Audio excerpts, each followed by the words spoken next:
Just James, welcome back to the channel. So glad you are here. Wow. You know, when my wife and I went on our honeymoon, we went to Florida. Got to hang out with my parents for a couple days. Got to go see the ocean. It was really cool. Loved it.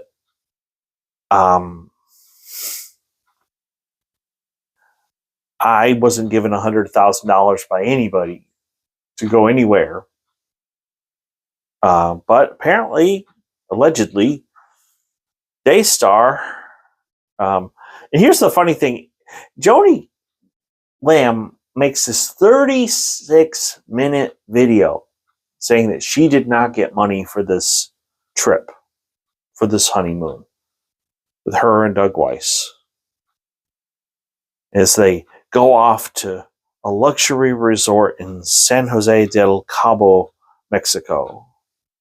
You know, and in this picture, they look so happy. Great. But why all the extra?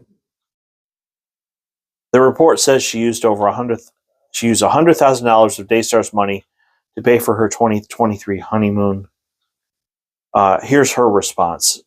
There are questions about, it's all over the internet, that Daystar paid $100,000 for my honeymoon, Lamb said on the video. So absolutely not. Not one penny of Daystar's money was used for our honeymoon. We paid for our honeymoon, okay? So again, there's another lie that's out there. Well, here's the problem. The Reuters report obtained 2 Daystar expense reports showing Lamb charged about $100,000 to her Daystar credit card for a resort in Cabo, Mexico. Or in Los Cabos, Mexico, where the couple honeymooned. Plus, let's see how this all ties together. You get Jonathan was involved, and he was the vice president at Daystar at the time. Jonathan told the Reuters report that when he objected to the honeymoon charges at an August 2023 Daystar board meeting, Joni attended. Board member Tom Callender decided to gift the $100,000 for the honeymoon to Joni. Jonathan said it's possible since Joni has since reimbursed the ministry for the honeymoon, especially now that the information has gone public. The last he had oversight of Daystar's finances was on November 16th, 2023.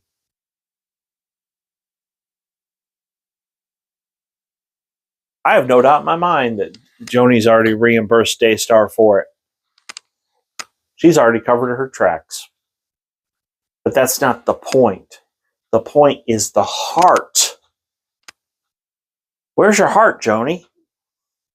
And I didn't get a lot of hits on my video where I talked about my vision for what I was hoping for Daystar and Gateway Church and others. You got to understand something. I'm putting this plan out, this proposal, on purpose. If they don't take me seriously, if they make no effort to change, then you know, as a viewer, you know exactly where their heart is. I'm telling every single church that's over 1,000 in membership in the United States, you should have a full-time counselor on staff so that people who have been abused can go to talk for free because they're members of the church. And then what do you do for the medium size and the big churches can afford that. What about the medium sized churches? What about the smaller churches? Well, what you do is you partner with somebody in the community and say, hey, we are in partnership with this counselor. We would encourage you to go, and we will try to help you with the expenses as the best we can. That's how you make a change in this country. In fact, I was reading a book. It's in the other room. It was talking about justice. You see, what happens is people who have been a victim of a crime, especially abuse and assault, they are mistreated. They are abused.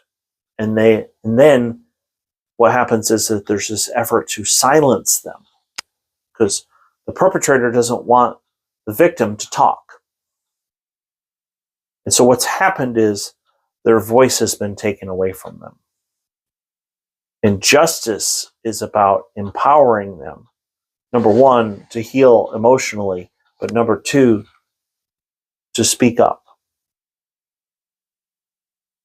Ultimately, we want the victim to turn into a survivor and to be able to share their story.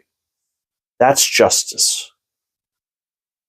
The perpetrator wants them to be silent, where we want them as an advocate.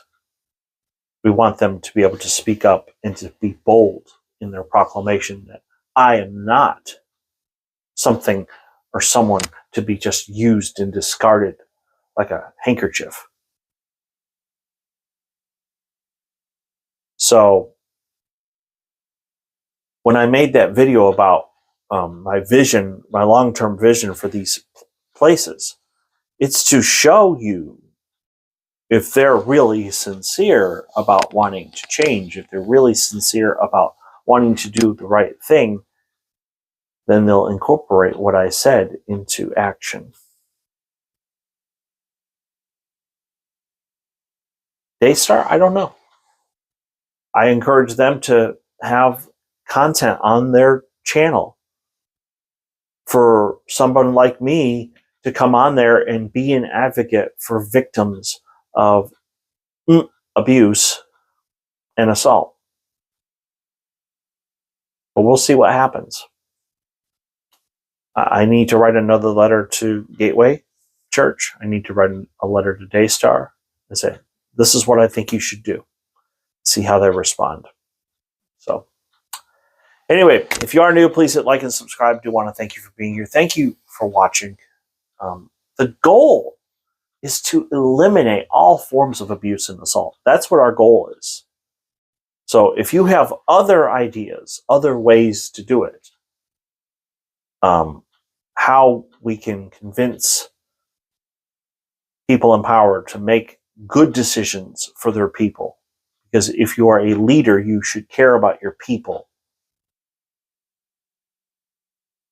If you have other ideas on how to make things better, please put it in the comments section. I do read your comments. I'm not able to respond to everybody's, but I try my best.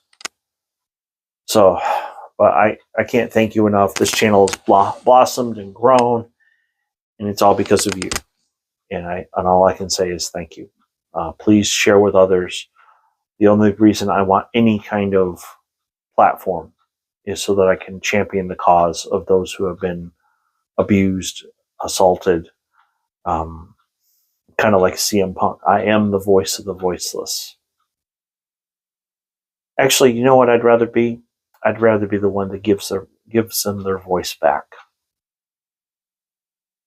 I think that's better. Let's give those who have been hurt their voice back.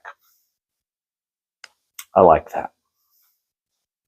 Thanks for watching, and I will see you tomorrow.